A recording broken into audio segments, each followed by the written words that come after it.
Hola a todos y bienvenidos al cuarto y último webinario sobre la equidad, la privatización y el derecho a la educación. Me llamo Amélie Gaño y dirijo la unidad de desarrollo en el IP UNESCO.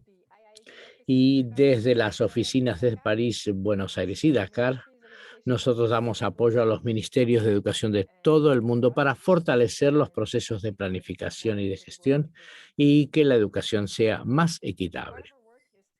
Parte del trabajo consiste en capacitación, desarrollo e investigación y en las últimas décadas hemos hecho distintos estudios que se ocupan de la interfase entre los derechos y la educación y políticas tal como la regulación y cómo puede tener un impacto en la equidad y el desarrollo. Por eso trabajamos con herramientas diversas, una que sirva para que los planes de educación sirvan para los esfuerzos futuros para cumplir con el derecho a la educación. Y todo esto nos lleva al día de hoy con el equipo de investigación y desarrollo en París, con quienes hemos desarrollado una serie de webinarios que aprovecha la última investigación en materia de equidad, privatización del derecho a la educación. Y es un placer darle la bienvenida al doctor Frank Adamson para esta parte.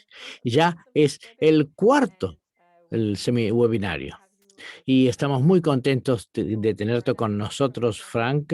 Eres profesor asistente de política educativa y estudios sobre liderazgo de la Universidad de California en Sacramento y nos dirigiste a lo largo de toda una serie de temas que nosotros hemos ido tocando en estos cuatro webinarios. Por eso hemos tenido distintos invitados en las últimas semanas y hoy, para el último panel, tenemos a Camila Crosso, directora de programa de educación superior de la Open Society Foundation. Sí, es un placer tenerte con nosotros hoy, Camila. Bien, dicho esto, estos seminarios nos han permitido examinar la definición y los resultados de la educación privada y en distintas maneras y cómo nosotros trabajamos con los privados. Y todos los materiales que nosotros hemos debatido, presentado, están disponibles en el portal de nuestro evento y les voy a poner el enlace en el chat en un minuto para que lo tengan y los invitamos a seguir esto en Twitter. Y ustedes pueden hacer tag a IIEP, a mí y Camila, por supuesto, también, para seguir este debate en línea. Voy a dar la palabra a Frank en un instante. Los invito a todos a usar la función Q y A de abajo de su pantalla en Zoom, que es preguntas y respuestas, para hacer las preguntas que quieran a los miembros del panel. Pueden elegir la interpretación en el idioma que prefieran con el mapa mundi. Empecemos el debate y al final pasaremos a preguntas y respuestas. Gracias, Amelie. Gracias al IPE por el excelente trabajo para esta serie de trabajo y gracias a todos los que vienen hoy y asisten a este webinario. Voy a mostrarles mi pantalla.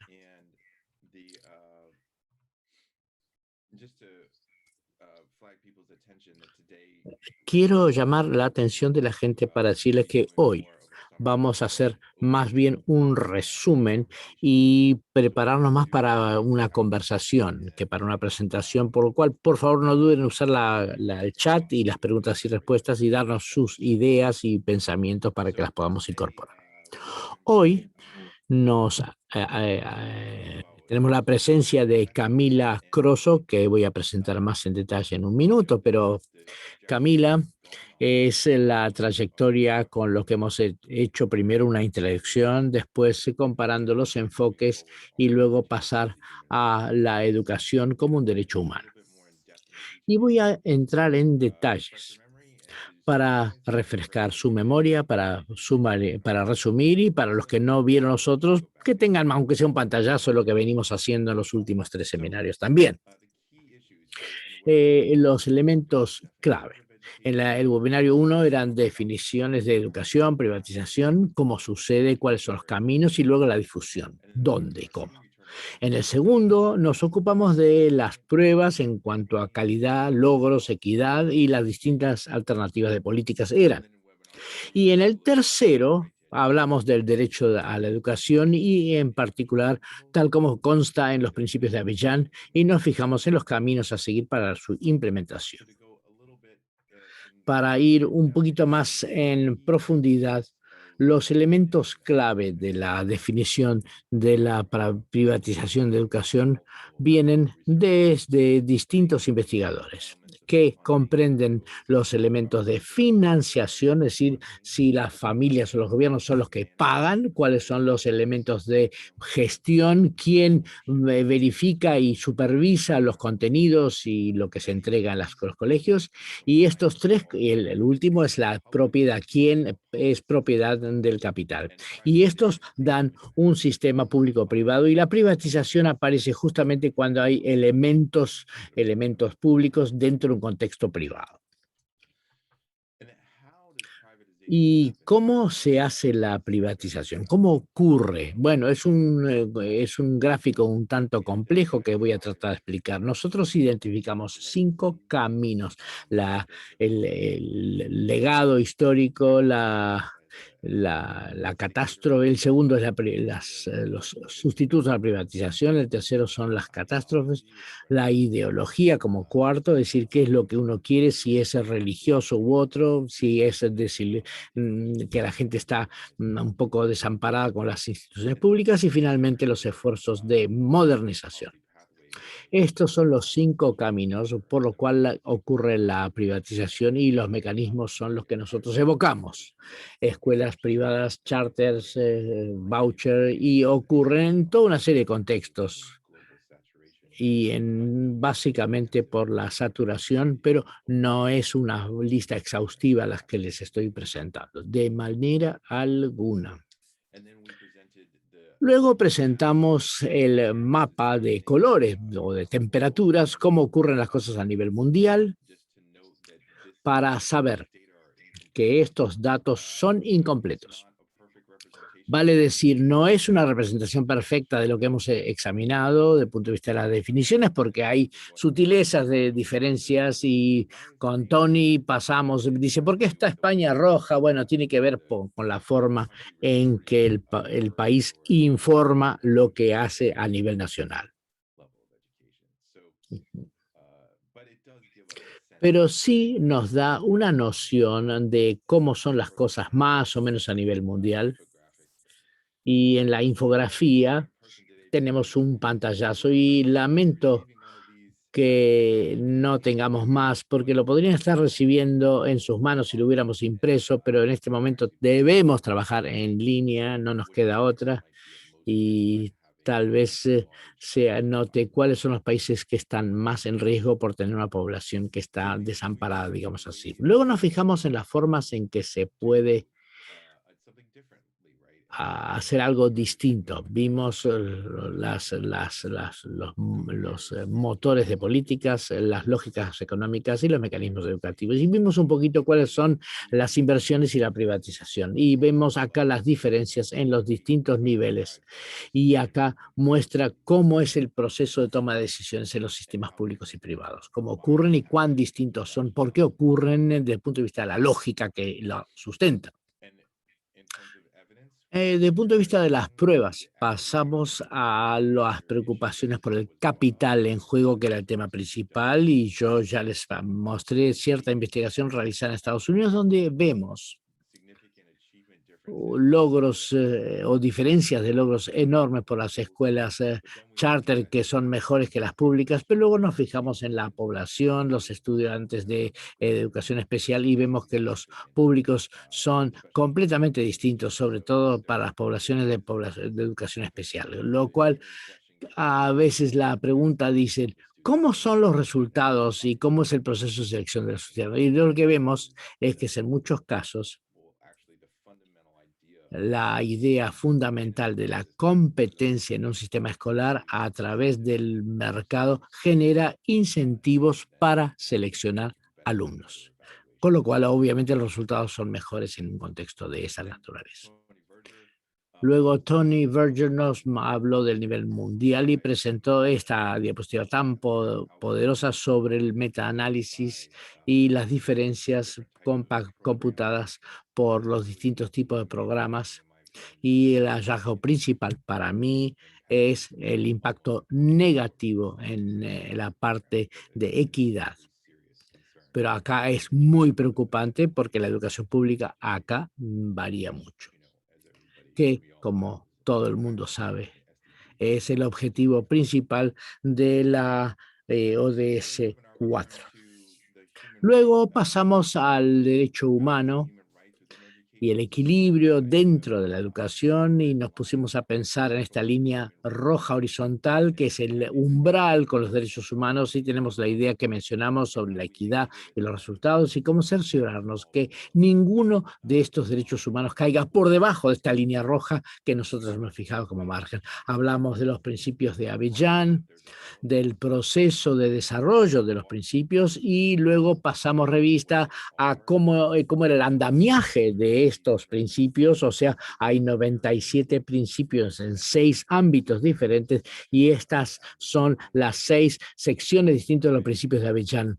Las cláusulas generales, las obligaciones, el derecho a la obligación con los recursos máximos disponibles, la participación privada, el financiamiento, rendición de cuenta y la implementación.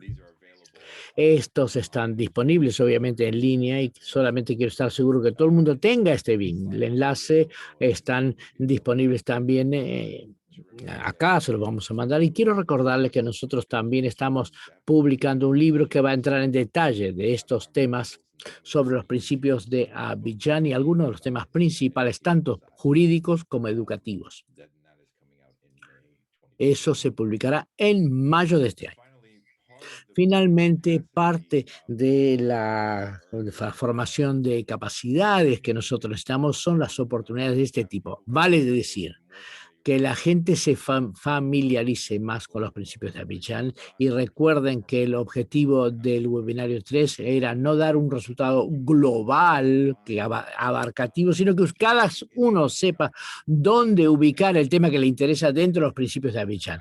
Y si estuviéramos en presencial, les darían mano a esto, pero bueno, no se puede, por eso les pido que por favor busquen esto en la red. Estos son, como bien lo dijo Emily, los principios de Abidjan, que son una herramienta muy técnica para mostrar bien cómo es la educación. Y finalmente quería hablar una vez más de algunos de los temas que surgieron del tercer webinario, que es un resumen realmente muy rápido que les acabo de hacer para una audiencia muy sofisticada, pero ustedes lo son y les agradezco por su participación, preguntas y respuestas y seguiremos la conversación hoy, pero algunas de las ideas es cuán vinculantes son los principios de Abidjan, si es necesario ratificarlos, no, porque vienen tratados que ya habían sido aceptados por los países, y luego había preguntas sobre monitoreo y cómo debería haber una constitución nueva. Son preguntas enormes, pero yo quería mostrarlas, mencionarlas porque todo está. Y luego está la pregunta de la falta de recursos y las aplicaciones en la vida real. ¿Qué pasa cuando hay una pobreza generalizada?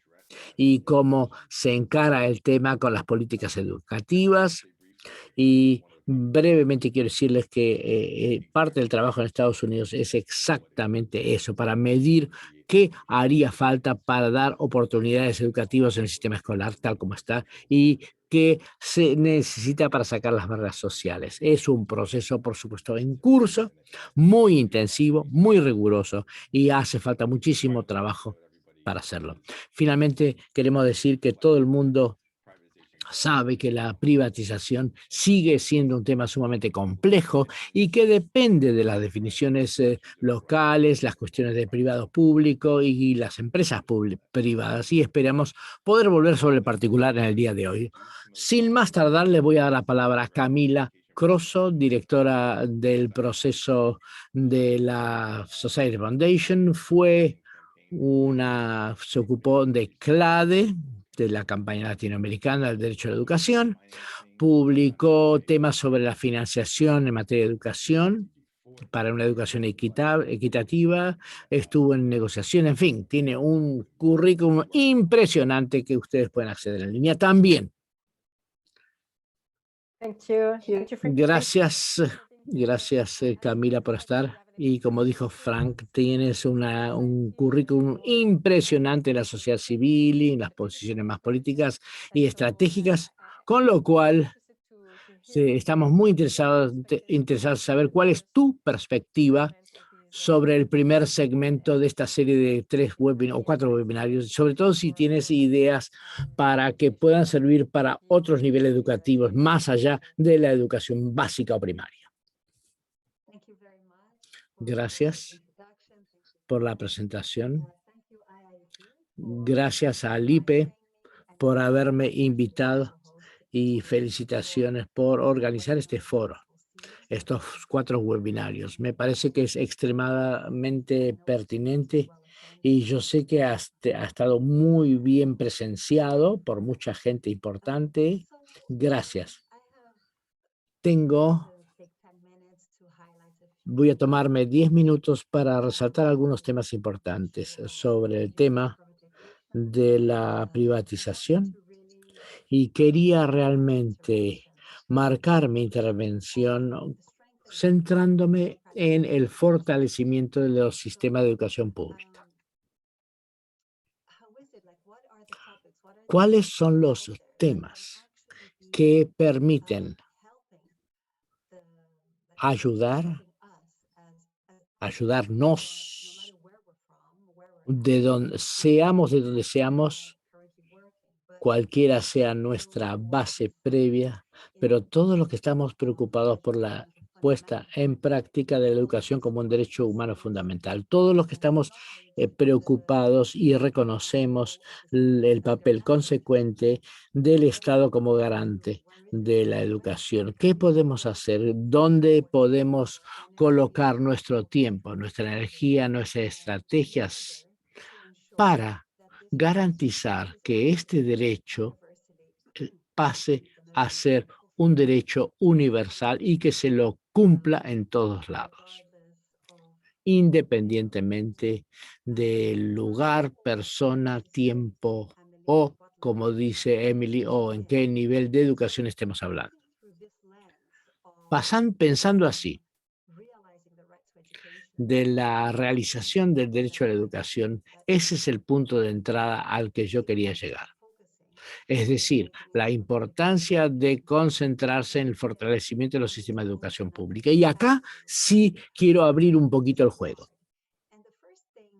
Lo primero que quiero mencionar acá, recuerdo unas diapos de Frank que habla de cómo puede ser que la privatización se expanda. Y quiero hablar en ese contexto de la importancia de revalorizar o reexaminar lo que es público. Y acá quiero decir que no se trata únicamente de la educación pública, sino lo público, todo lo público. Y por eso todo lo que cae dentro de este o debajo de este paraguas. Y en este contexto, todo viene a fortalecer el reconocimiento de lo público y por lo tanto la educación pública y particularmente la salud pública también, la de educación pública y el enorme papel que las instituciones de la educación pública tienen para hacer frente a todas las dificultades con las que nos hemos topado. La idea de la valorización de lo público es muy importante. ¿Por qué? Porque tiene que ver con toma de conciencia, con percepciones, con estados de ánimo, con la forma de pensar. Tiene que ver sobre cómo se forman las conciencias. Y la importancia para nosotros es ver no solamente para los espacios formales de la educación, sino también los informales y el papel de los actores tan importantes, por ejemplo, los medios, qué papeles desempeñan ellos a la hora de formar, que nos permite nos permita tener más valor o restar valor a la educación pública. Ese es el primer papel o el primer tema que quería mencionar. El segundo, dentro de lo que es fortalecimiento de los sistemas de educación pública, tiene que ver con la financiación. Obvio. Y acá podemos abrir este tema tan gigantesco, pero básicamente el debate está, ¿cómo puede ser que nosotros podamos instaurar y garantizar primero la toma de conciencia pública de la importancia de lo público, en particular la educación pública? Por eso empecé con los valores. Pero también la financiación de la educación pública tiene que ver con ver de cerca la financiación nacional, y acá podemos abrir los distintos capítulos y entender la importancia de las legislaciones que vienen a proteger el presupuesto educativo y que dicen, mira, tenemos que invertir una cierta cantidad de dinero para llegar al mínimo umbral, ya sea un porcentaje del PIB, que es lo que uno habitualmente suele encontrar en los sistemas económicos internacionales, los presupuestos internacionales, pero también a través de del logro de los umbrales de educación para ir contra la pobreza, la cantidad de alumnos que vienen, en fin, hay distintas formas de encarar la cosa y el Estado tiene que garantizar un fondo doméstico nacional suficiente, lo cual nos retrotrae a otros elementos que tienen que ver con la deuda, con la cancelación de la deuda, con respecto a los impuestos y la cooperación alrededor de la cual tiene todo el lugar, todo el debate que nos interesa. Todo lo que son las formas bilaterales o multilaterales de colaboración. Y este paquete tiene que ser lo más amplio posible y acá tenemos que subrayar que aún en tiempos de crisis, los sistemas de educación y de salud pública, los sistemas fundamentales, los bienes públicos no pueden ser no pueden tener menos financiación, no se les puede restar financiación, porque detrás de eso están los derechos humanos. Y si vemos las numerosas declaraciones que han circulado aquí y allá, el tema de la no regresión es un tema fundamental. Y ahora estamos obviamente bajo una terrible presión por la crisis donde vemos recortes presupuestarios y tiene que haber presión pública para decir, no, no, no, no, hay ciertos recursos que no se pueden retocar, no se pueden recortar, no se pueden disminuir. Por eso, todo este paquete es no solamente sobre la financiación pública, sino eso más todo lo mundial, o sea, el debate sobre la justicia fiscal, sobre la deuda, no tiene que ver solamente con el nivel nacional sobre la necesidad de crear unas arquitecturas mundiales que se ocupen al mismo tiempo de justicia fiscal y de deuda.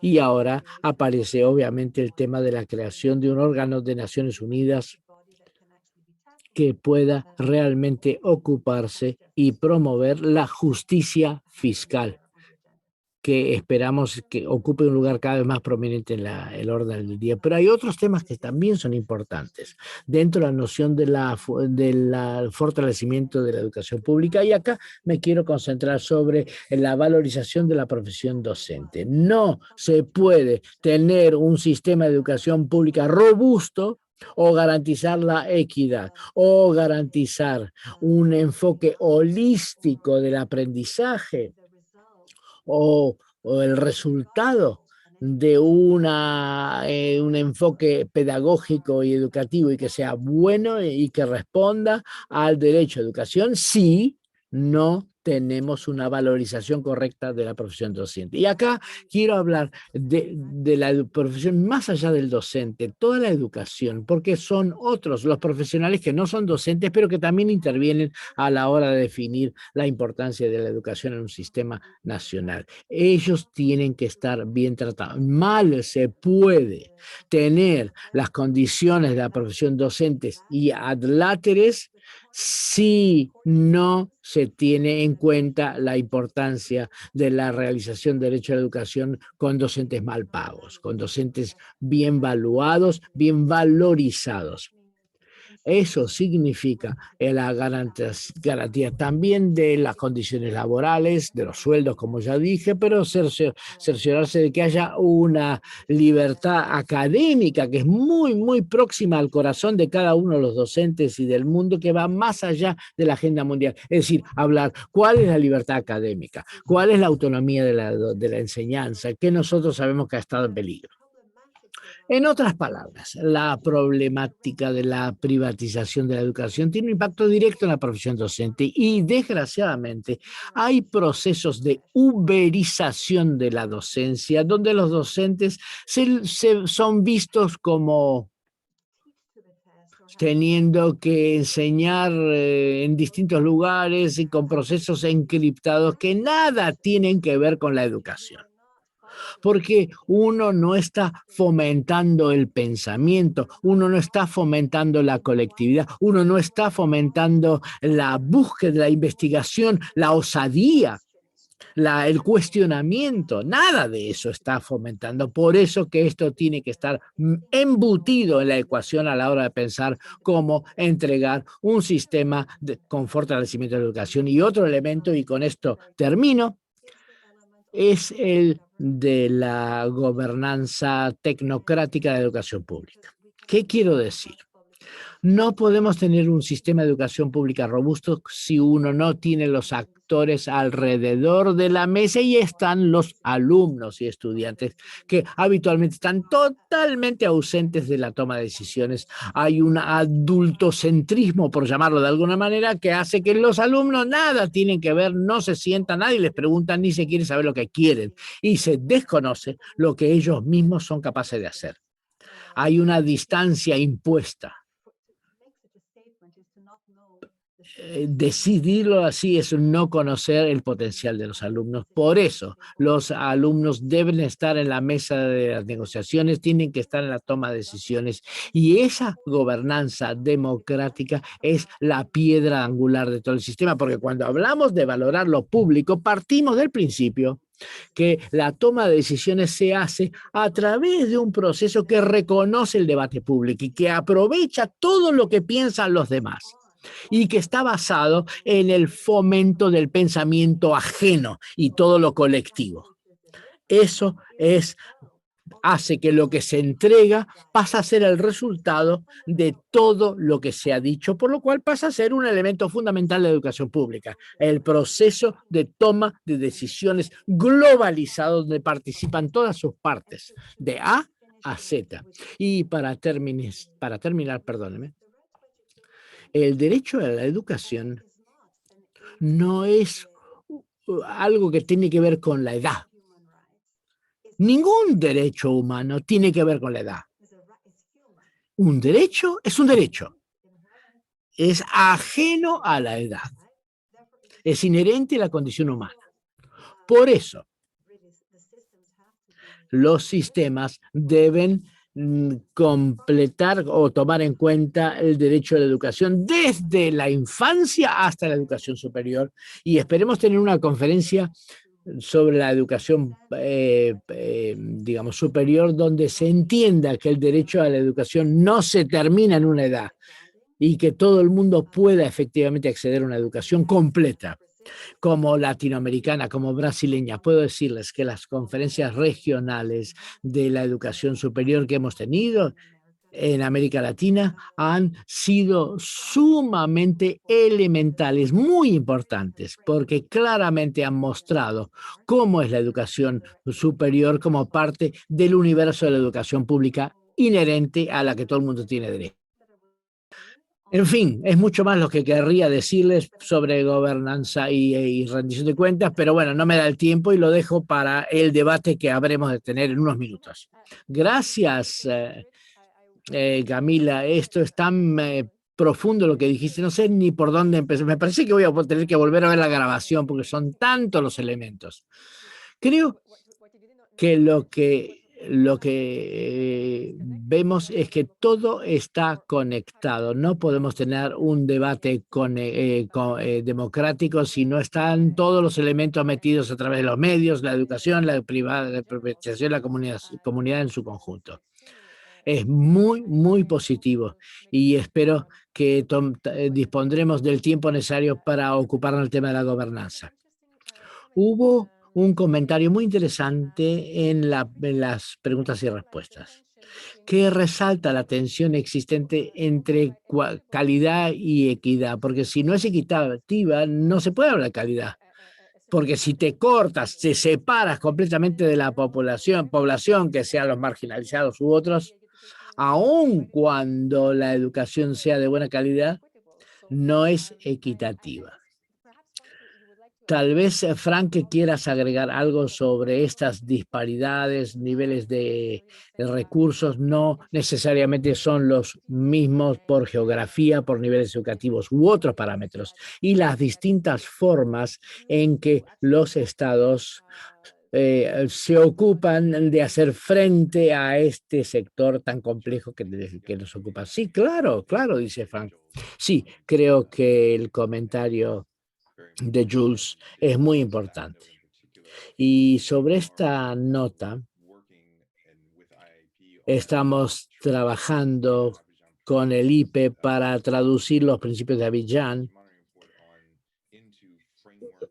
en marcos e indicadores para entender mejor cómo es una aplicación mucho más amplia de un marco de derechos humanos a la educación para que realmente se tenga la equidad.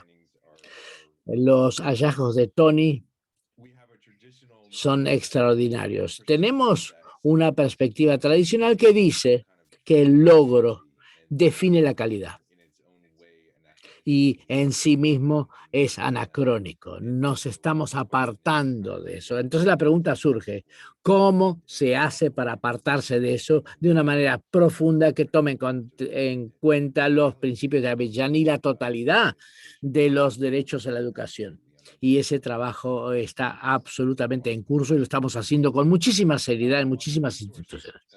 Por el lado de los recursos y la variación, pues bien, creo que en distintas geografías y niveles, sí que sea. Primero quiero agradecer a Camila por su vasta perspectiva de los principales componentes de lo que nosotros estamos mencionando hoy, desde el punto de vista de la democracia, desde el punto de vista del público, desde el punto de vista de lo que nosotros necesitamos para fomentar los sistemas educativos.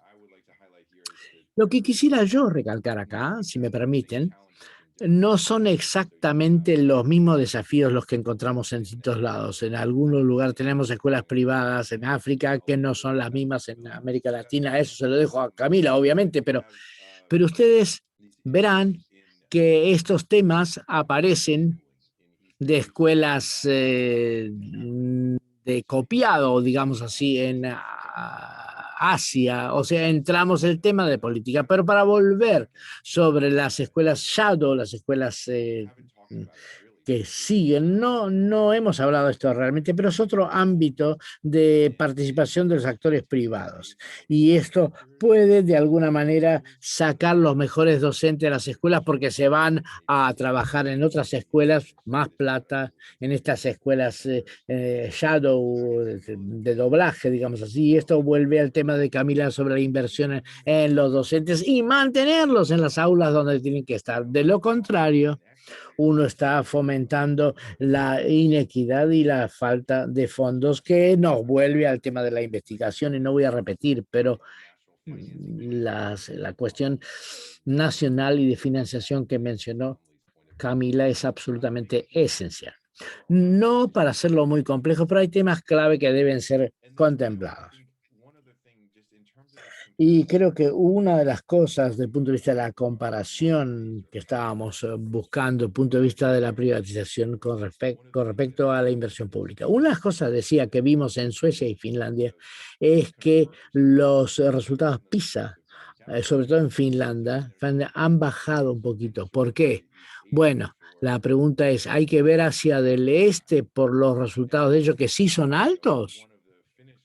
Bueno, uno de los autores finlandeses dice que Finlandia, tanto en los logros educativos y la felicidad, país, es el único país que está en el cuadrante superior derecho para las dos. O sea, las escuelas que apoyan y sobre todo fundamentalmente cómo organizamos a la sociedad, cómo privilegiamos este juego de suma cero o estamos invirtiendo suficientemente en la educación pública para que la educación no acarree, no arrastre absolutamente todo consigo. Para traducir eso en el tema de los derechos humanos, la educación no tiene que ser solamente vista en función de estas PISA y otros, pero sí en cuanto al desempeño pleno de la personalidad humana. Y eso está en la Declaración Universal de los Derechos Humanos. No es una declaración que a mí se me ocurrió entre gallos y medianoche. Es algo importante que viene siendo planteado durante los últimos 75 años. ¿Y cómo se hace? Bueno, ese es el tema que justamente tenemos que tomar en cuenta de manera muy, muy, muy seria. Y con esto, Camila, te doy la palabra por si quieres hacer algún comentario adicional. Gracias. Gracias. No sé, Camila, si quieres reaccionar o decir algo a lo que acaba de decir Frank. Yo quisiera responder a algunos de estos excelentes comentarios que acabo de escuchar, pero no sé si este es el momento. Sí, claro, porque muchas preguntas que nos aparecen en el foro tienen que ver con lo que acaba de decir Frank. Y creo que muchas de las cosas que evocó Frank tienen que ver con el tema de la gobernanza. Y está que en los comentarios o en el chat hay preguntas, y lo mencionaste también, por cierto, en tus comentarios liminares, el tema de la pandemia, de la COVID, de la presión sobre los gobiernos que se pone, pero también crean oportunidades para las compañías de educación técnica, las móviles, que también dan servicio de educación, en fin. Hay todo un andamiaje de cosas que se pueden hacer dentro de lo que es la gobernanza educativa.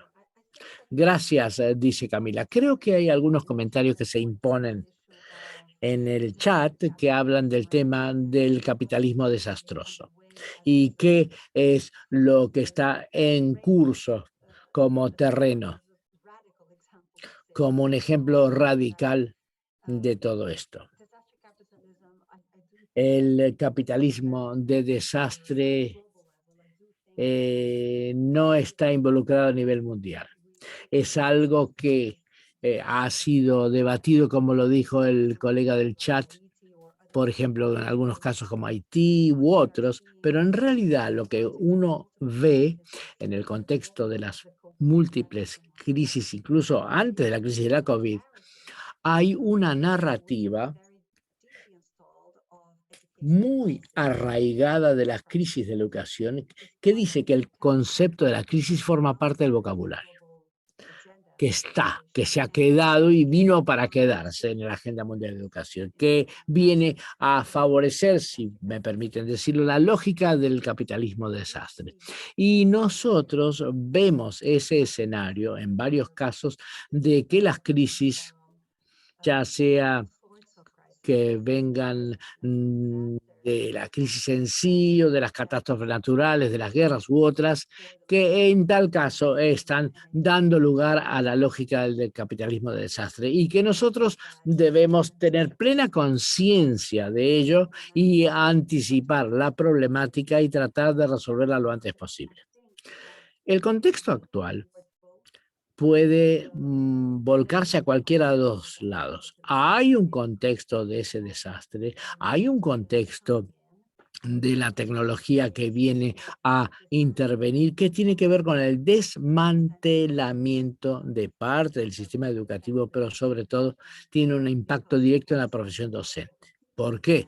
Porque el papel del docente pasa a estar incluso menos valorizado de lo que dije allá antes, perdón, y es más fácil de reemplazar, y la comprensión de la educación como un derecho humano fundamental y el concepto de la educación de calidad en el sentido más lato implica el papel de los docentes con la importancia mucho más que tiene que antes y que nunca puede estar sometida a un ataque cuando queremos hablar de democratización y que jamás puede hacerse en tal caso a expensas de la deconstrucción de la profesión docente. Por eso creo que es muy importante que el capitalismo de desastre es algo de lo que tenemos que tener muchísimo cuidado y que deberíamos tomar el contexto de la COVID como algo para nosotros de nos permita luchar en el sistema del fortalecimiento de los sistemas y que vengan a demostrar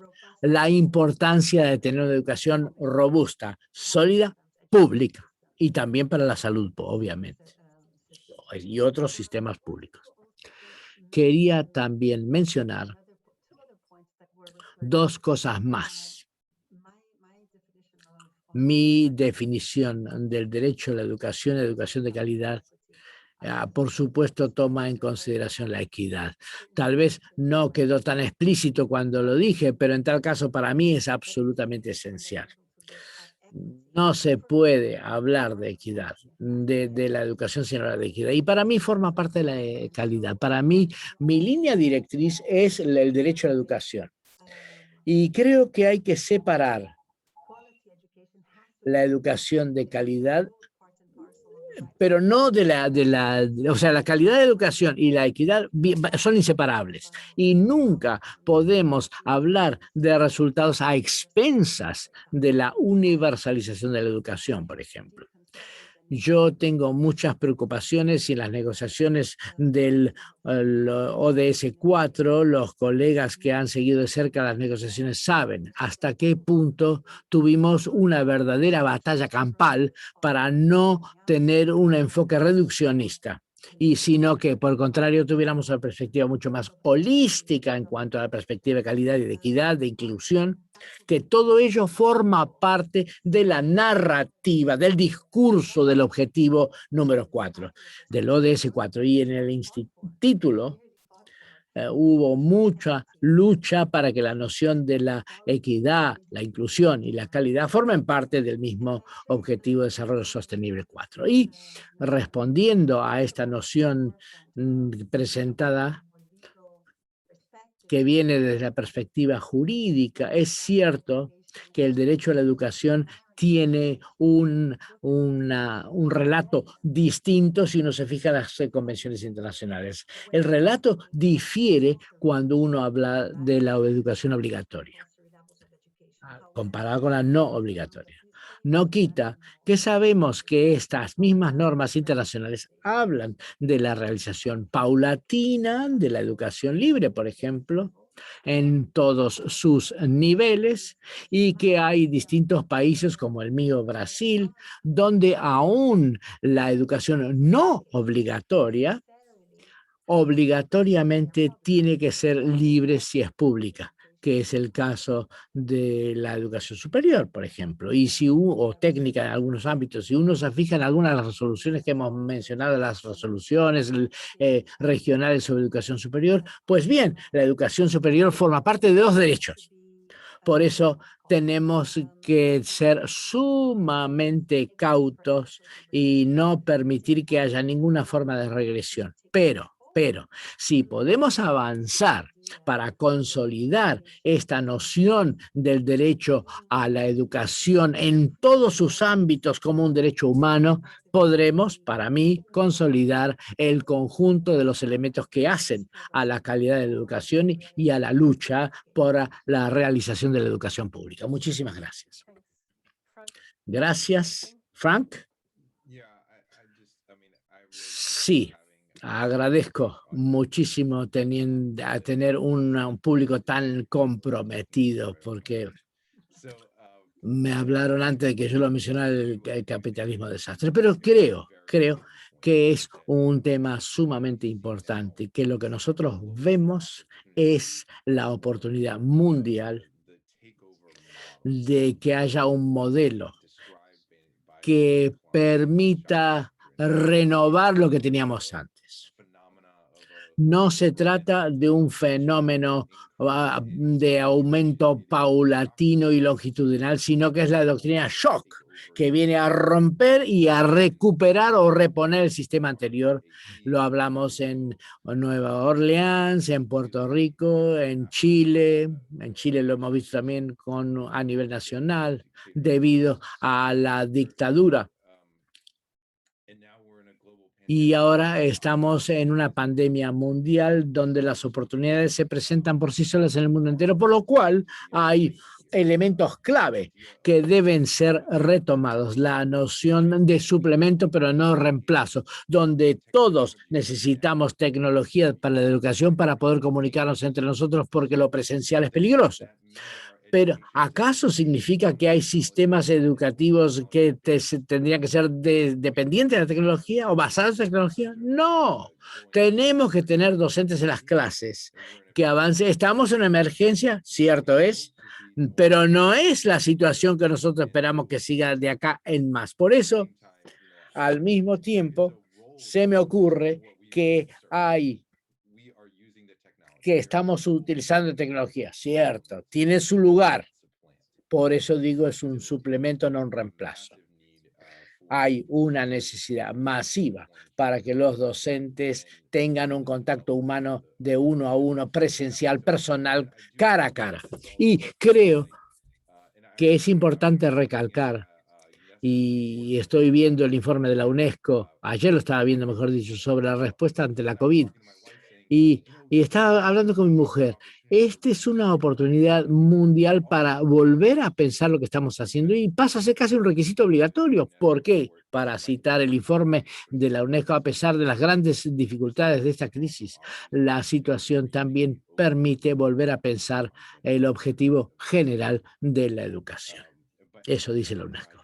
Y al final, aprovechando las experiencias y prácticas colectivas del mundo entero. Eso es lo que dice el informe. Entonces, ¿qué significa no tener un sistema educativo que venga por la lógica educativa propagada desde el norte, pero que en realidad se implanta en el mundo entero?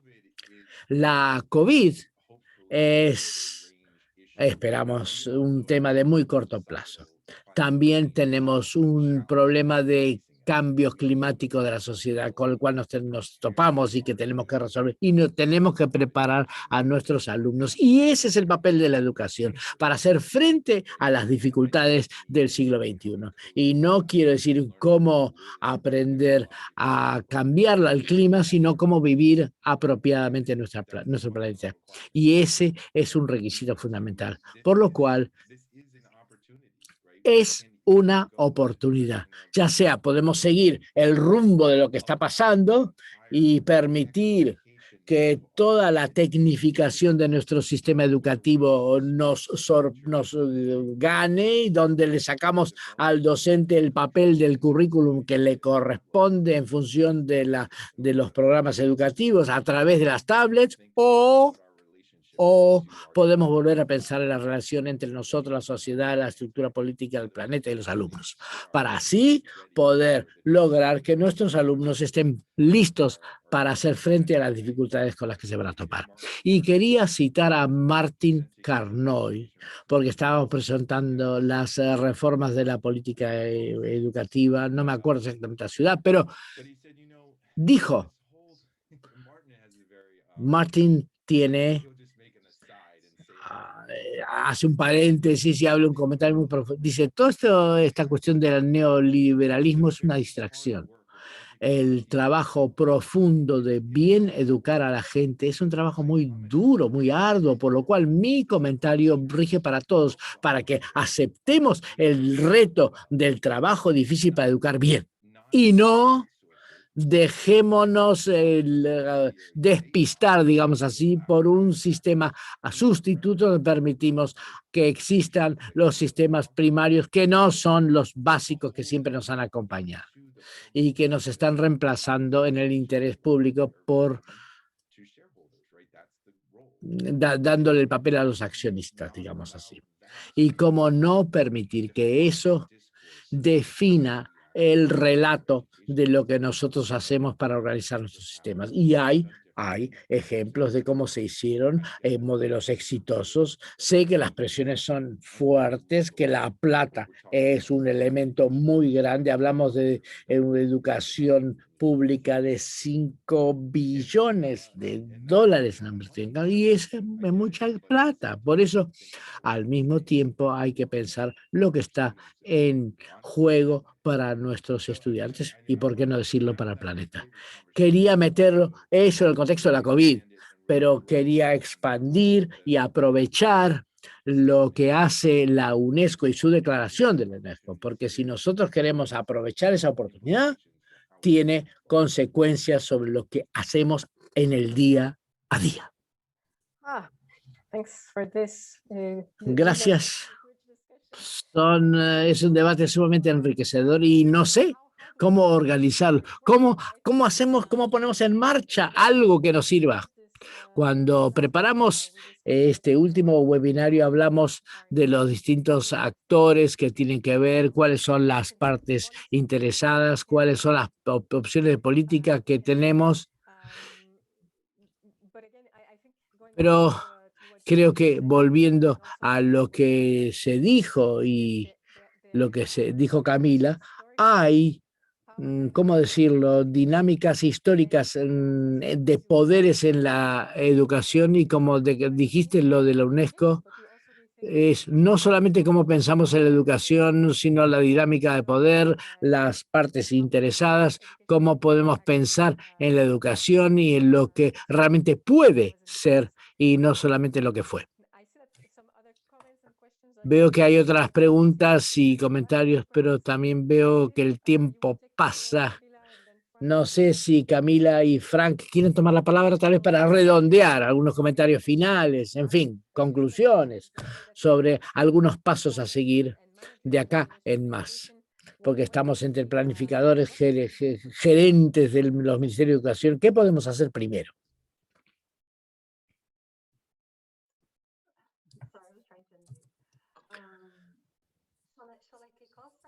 Arranco, Frank, ¿te parece? Yo sé que nos quedamos sin tiempo, pero quería señalar una cosita, tratando de hacer un breve resumen con los comentarios escuchados. Quería llamar la atención de la gente sobre el tema de la gobernanza. ¿Por qué? Porque por lo menos en América Latina, pero creo que rige para otros lados también, hay algo que ha llamado mucho la atención de los investigadores y los activistas. Es lo siguiente: la privatización del proceso de toma de decisiones o la política de privatización en sí misma. Creo que Frank lo dijo también por el tema de la gobernanza del sistema educativo. Como activistas, investigadores y demás, algo que tenemos que ver de cerca es cómo puede ser que ciertos actores privados, sobre todo los que tienen una ventaja económica, empiezan a entrar en la mecánica de la toma de decisiones. Hay varias formas. Una es el lobby, el cabildeo, es decir, cómo organizarse alrededor de redes, de formación de políticas, de todo lo que tenga que ver con la formación de la gente que tiene distintos puntos de entrada en los sectores gubernamentales, y cuando empiezan a desdibujarse los límites entre lo público y lo privado, estos actores ingresan a la esfera pública y tienen un papel activo a la hora de tomar decisiones. Y es esta imagen desdibujada que toma distintas formas. Los grupos de presión o el ingreso de ciertas arquitecturas dentro del servicio público compuestas de imágenes o de actores corporativos muy importantes. Por eso tenemos que estar atentos. En otras palabras, ¿qué significa desde el punto de vista de la responsabilidad, de la rendición de cuentas para el Estado? ¿Qué implica para la forma en que se toman las decisiones? Y acá también el concepto de la gobernanza democrática, la idea de que los docentes y los alumnos y las políticas puedan sentarse alrededor de la misma mesa para debatir de la educación, hace que me parece que es un buen punto para terminar este webinario. ¿Por qué? Porque el próximo seminario, para responder a tu pregunta, ¿cuál es el énfasis? Pues creo que es la gobernanza democrática. ¿Acaso los países, los sistemas, tienen un consejo, algún mecanismo democráticamente establecido o una estructura que permita que los distintos actores se junten, hablen, decidan, piensen, actúen en interés del público? ¿Cómo va a operar un sistema así? Eso es importante. Y esto es algo que se debe consolidar, pero tiene que estar presente en los distintos niveles, como este diálogo, como esta posibilidad de la gobernanza democrática, que debe ser una cuestión de principios. Y luego terminaría con lo que yo decía al principio. ¿Cómo puede ser que nosotros, cómo podemos hacer para fortalecer el sistema de educación pública valorando a los docentes, que la profesión docente ha sido valorada y garantizar que existan los mecanismos financieros para hacerlo y que desconstruyamos la idea de que no hay dinero? La plata está. La pregunta es cómo la usamos para lograr nuestro cometido, para fortalecer el sistema de salud y de educación públicas. Gracias. Frank, gracias Camila.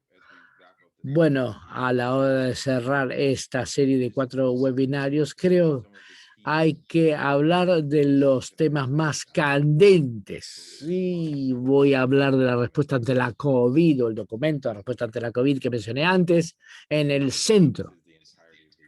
No sé si es toda la respuesta de la UNESCO, no sé, ni tengo el tiempo de verlo, pero en tal caso, habría que verificarlo todo.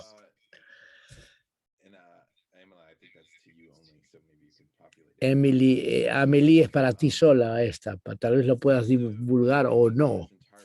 O sea, en tal caso, la configuración de estos webinarios sirven para tomar conciencia de la totalidad de los temas.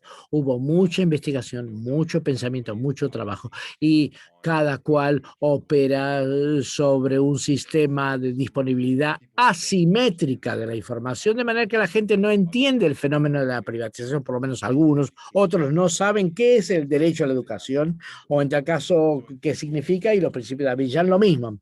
Por eso creo que el epicentro de todo esto es tomar conciencia de la existencia del fenómeno, por qué ocurre, cómo ocurre y cuáles son sus hallazgos, y luego del punto de vista de la privatización y también de las inversiones públicas, ver cómo funciona y luego conocer la intersección de esos hallazgos y esas trayectorias con el derecho a la educación y el epicentro de la equidad, responsabilidad y obligación del Estado para brindar la educación en ese sentido. De manera que a nivel de Estado o ministerial, lo que es el cambio que tenemos que hacer es la lente con la cual estoy mirando todo el sistema. Cómo ver el sistema de la equidad y apartarse de la idea de una vida, una visión estrecha de resultados académicos, de notas, de apuntes, sino cómo se distribuye de manera equitativa y cómo se garantiza la calidad y cómo uno aprovecha al máximo los resultados con lo que uno tiene sin retrogresión, pero con los recursos disponibles. Y ahí se me ocurre que es algo que varía de un país a otro, obviamente, pero cada país tiene que pasar a la etapa siguiente. Ese es el camino a seguir. Y tiene que ver con sentarse y aprovechar las herramientas que pasan a estar disponibles, los indicadores, el pensamiento, los marcos del mundo y aplicarlos a su sistema local de educación. Y acá no voy a decir que sea algo fácil, es difícil, hay mucha presión, las compañías de tecnología, todo el mundo ofrece una solución global y única, obviamente, pero no existe lo gratis. Hay que preguntarse cuál es el costo público de lo que se ofrece y cómo podríamos hacer las cosas de una manera distinta y retarme a mí mismo para cambiar. Y con esto termino. Y gracias, Amelie, gracias a todos los demás. Gracias, Frank, por esta sinopsis. Gracias, Camila, por haber estado con nosotros. Tus comentarios fueron sumamente enriquecedores y seguramente nos permitirán pensar en los próximos tiempos. Frank Adams, fue un placer pasar los últimos 4 miércoles contigo. Parece que con estos participantes reiterados y recurrentes es positivo. Es casi pasamos a hacer una reunión familiar.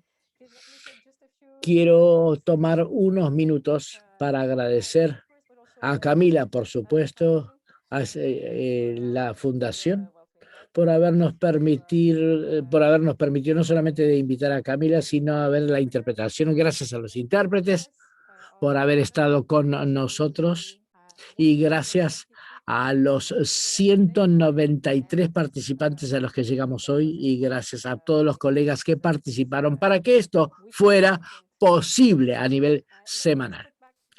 Quiero volver a poner la URL en la caja de chat. Todo estará disponible. El debate sigue en línea y con mucho gusto seguiremos todos juntos. Y dicho esto, les deseo mucha suerte. Albricias. Gracias. Hasta luego todos. Muchísimas gracias. Chao, chao.